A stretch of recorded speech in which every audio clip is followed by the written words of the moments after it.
Next panel को आपको introduce करवा दूं। सबसे पहले मैं अपने सहयोगी आसिफ शेख को इस पैनल को होस्ट करने के लिए बुलाना चाहूँगी। साथ ही साथ क्योंकि कई सारे ऐसे सवाल हैं अलग अलग विभागों को लेकर जो कि आम जनता जानना चाहती है और यही कोशिश है जी मध्य प्रदेश छत्तीसगढ़ के भी।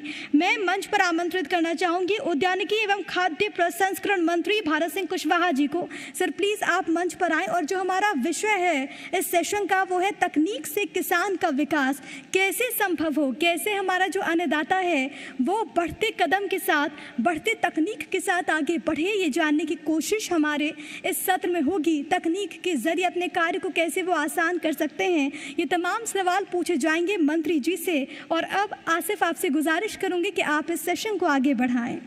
धन्यवाद प्रिया।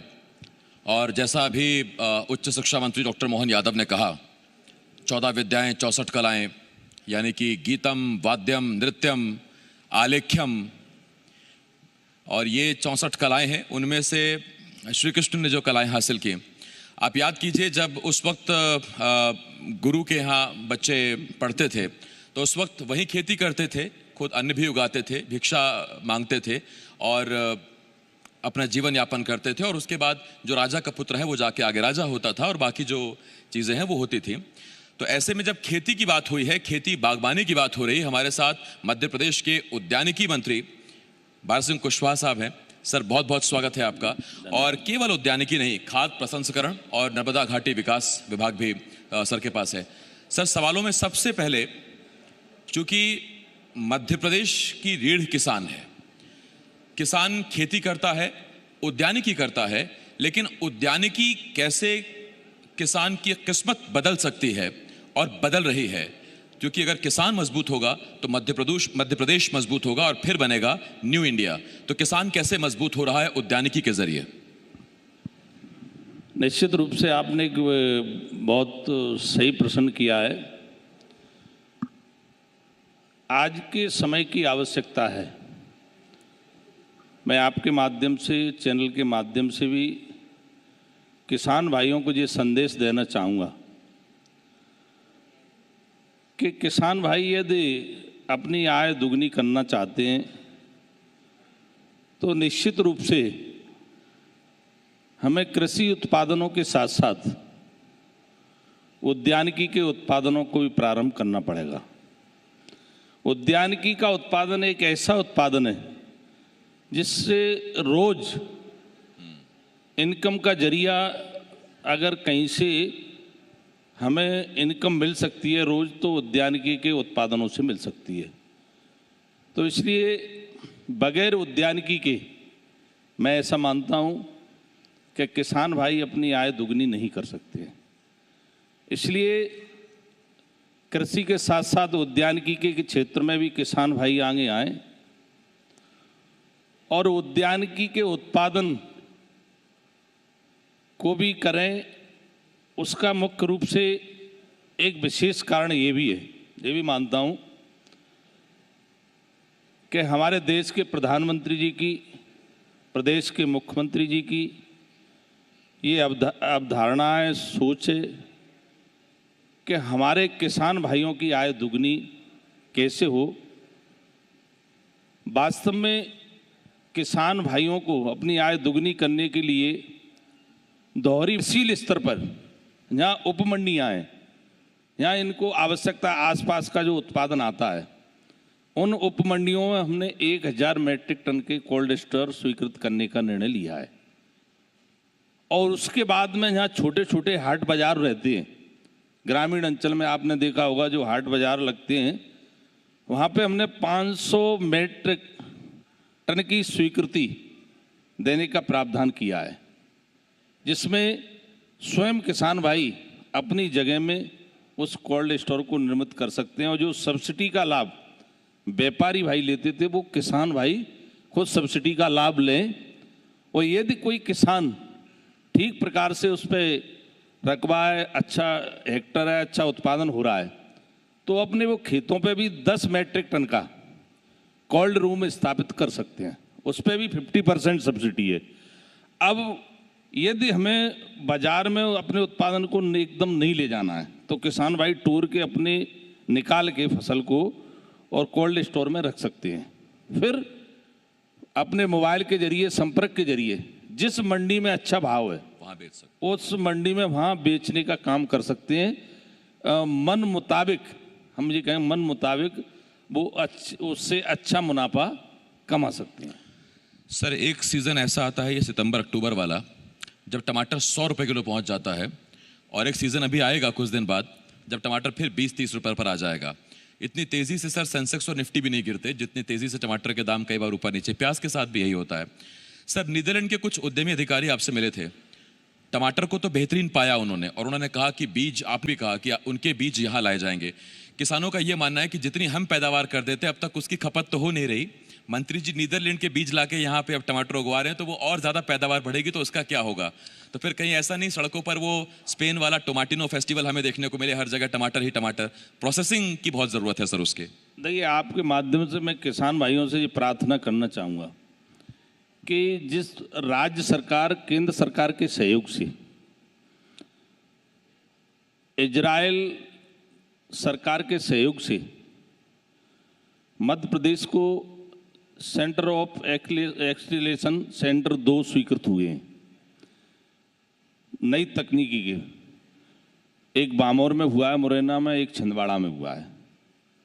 नीदरलैंड के कुछ वहाँ के लोग आए थे, कुछ कंपनियों के जो लोग यहाँ मध्य प्रदेश के अंदर वो टमाटो पे काम करना चाह रहे थे।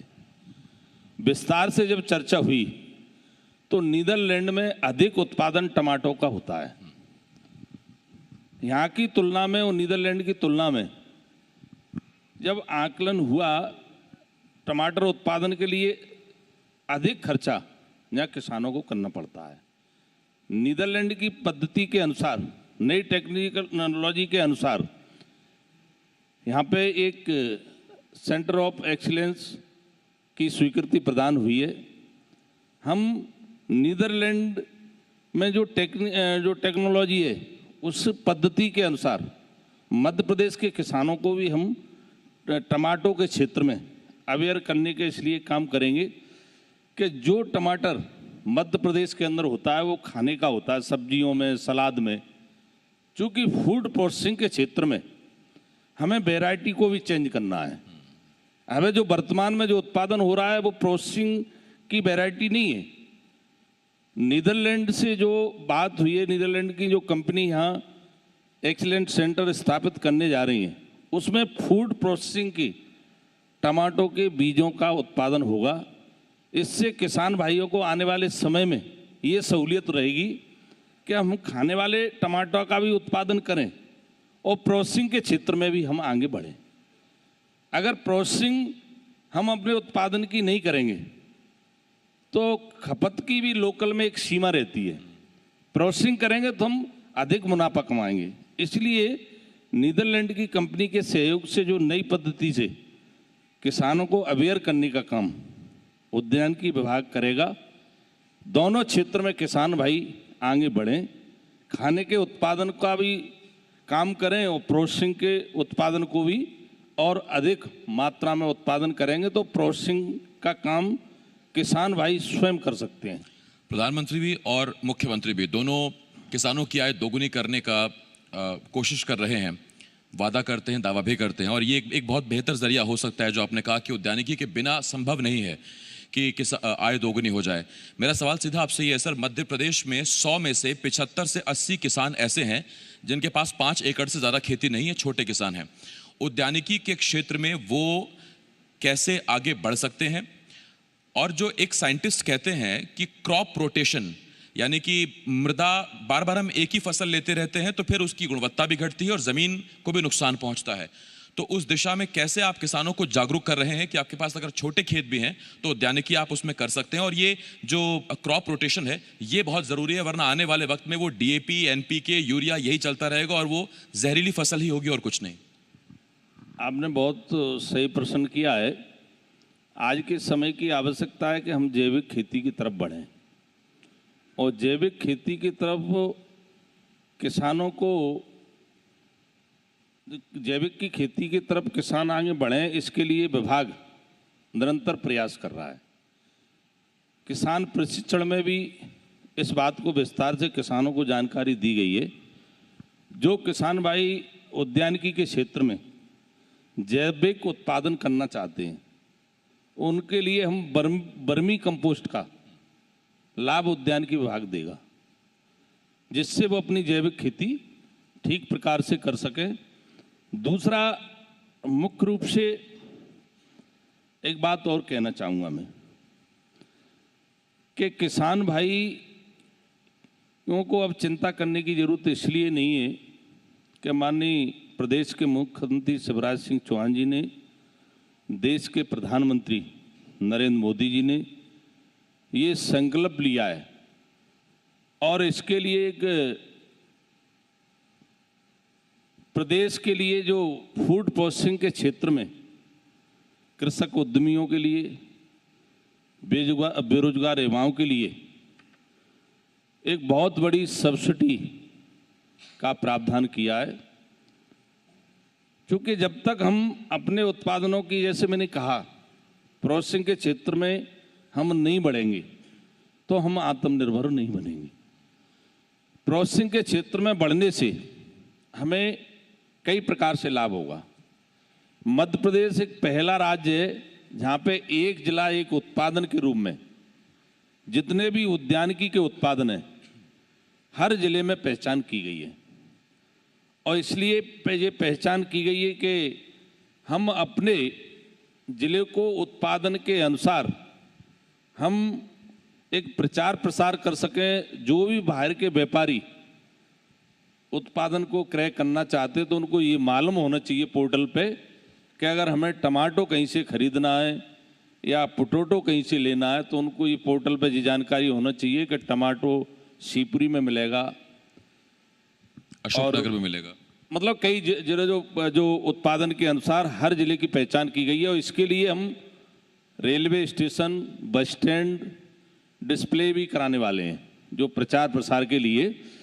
तो कुल मिला के किसान भाई और किसान का पूरा परिवार आत्मनिर्भर कैसे बने, इसके लिए हमने विशेष नए नवाचार भी प्रारंभ किए हैं। उसी नवाचार पे मेरा एक सवाल है सर। हालिया कई मंजूरी मिली है फूड प्रोसेसिंग यूनिट्स को मध्य प्रदेश में और रिकॉर्ड मंजूरी मिली है। ज़रा वो बताइए सर कि किस तरह से युवा आगे बढ़ना चाह रहे हैं। और भूल जाइए मैं एक पत्रकार हूं, अगर मैं एक आम युवा के तौर पर मैं शुरुआत करना चाहता हूं फूड प्रोसेसिंग के लिए तो मुझे क्या करना होगा? क्योंकि इस वक्त चैनल पर आपको बहुत सारे लोग देख रहे हैं, ऐसे लोग जो किसी स्टार्टअप की तलाश में है, किसी रोजगार की तलाश में है। और प्रधानमंत्री खुद कहते हैं कि आप रोजगार मांगने वाला नहीं, रोजगार देने वाला बनिए। तो मैं अगर आपके पास आता हूं तो मुझे क्या करना होगा फूड प्रोसेसिंग के लिए? देखिए, मैं आपके माध्यम से प्रदेश के युवाओं को और कृषक उद्यमियों से भी ये प्रार्थना करना चाहूँगा कि फूड प्रोसेसिंग के क्षेत्र में आने वाला समय भी फूड प्रोसेसिंग का होगा। और अगर सर्वाधिक अगर रोजगार हम प्राप्त कर सकते हैं तो फूड प्रोसेसिंग के माध्यम से कर सकते हैं। और ये बात भी सही है कि जो सरकार की सोच है, प्रधानमंत्री जी की सोच है, मुख्यमंत्री जी की सोच है कि हमारा पूरा किसान परिवार रोजगार मांगने वाला किसान न हो, रोजगार देने वाला किसान हो। जैसा मैंने कहा कि किसान भाइयों को दोहरी भूमिका में आना होगा। हर परिवार में कोई न कोई हमारा युवा बेरोजगार है। जब किसान के पास उत्पादन है तो प्रोसेसिंग का काम भी उस परिवार का हमारा युवा बेरोजगार प्रोसेसिंग के लिए अप्लाई करे, कृषक उद्यमी के रूप में अप्लाई करे। मैं आपको ये जानकारी भी देना चाहूँगा, आपने बहुत अच्छा प्रश्न किया है कि पूरे देश के अंदर जितने भी प्रांत हैं फूड प्रोसेसिंग के क्षेत्र में सर्वाधिक अगर आवेदन प्राप्त हुए हैं तो मध्य प्रदेश के अंदर हुए हैं। आवेदन प्राप्त हुए हैं सर या स्वीकृति प्राप्त हुई है? जिनको नहीं, आवेदन प्राप्त हुए हैं और स्वीकृति भी है। फिर ठीक है।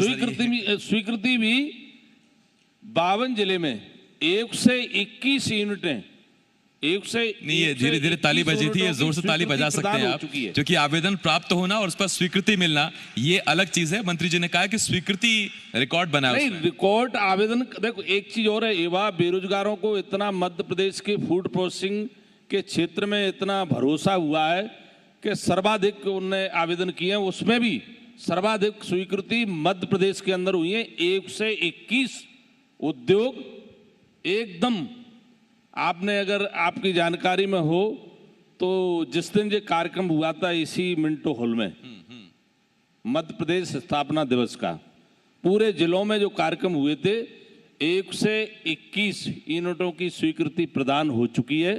मध्य प्रदेश की सरकार 500 करोड़ रुपया सब्सिडी के रूप में खर्च करने जा रही है। इसमें पैसे की भी कोई कमी नहीं है।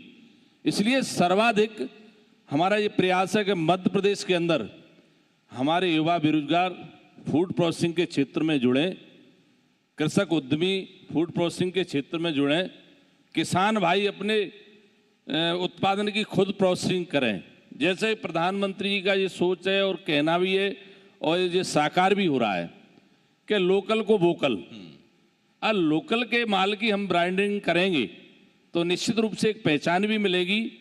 और जिस तरह से कृषक उद्यमी अपना प्रोसेसिंग के माध्यम से, उत्पादन के दोनों माध्यम से हम डबल मुनाफा कमा सकते हैं। किसान की अगर कहीं आय दुगनी हो सकती है, अगर रोजगार के सर्वाधिक अगर कहीं गुंजाइश है तो फूड प्रोसेसिंग के क्षेत्र में है, उद्यानिकी के क्षेत्र में है। मंत्री जी ने बड़ा अच्छा एक रास्ता सुझाया है।